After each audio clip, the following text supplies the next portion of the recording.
হলো আমরা হয়েছি বিজেপি আর বিএনপির কিছু লোক ছিল, তা আমাদের ওই জায়গায় চরে আমরা জাল বসায় খাই। তাই ওরা আমাদের কাছ থেকে টাকা চেয়েছিল, 1 লক্ষ টাকা দে তাহলে তোদেরকে জাল বাইতে দিব।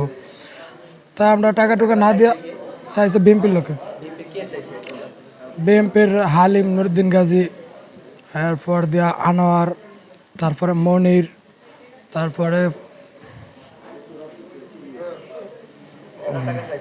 জি আর এক গ্রুপ মিলে মানে টাকা আছে। তারপর মতুয়ালা দ্বারা ছিল, গিয়াসা ছিল, তারপরে এসিন সিদ্ধারা ছিল।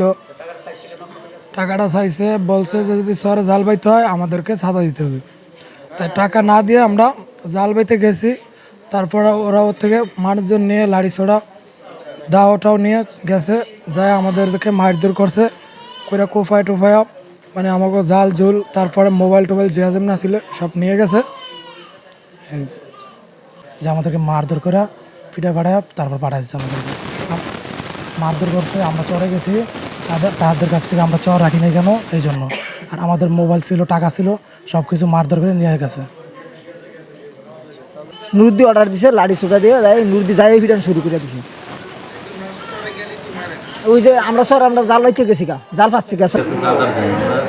বলছি চাঁদার জেলার ওপার গার্জেন আছে পরে একই সাথে বলবেন আমরা চাঁদা দিই নিয়ে রেখে আমার করে মারধর করে জাল ফাল নিয়ে এসে আমার চাষা জল মতো বড় হয়ে গেছে সাড়ে মিলে পয়সা সিদ্ধান্ত দিতে তারে মানে তারে রমন দিয়ে খাইছে জোর করে আর খাবে, তার কথা হইলো খাইছি আরো খাবো।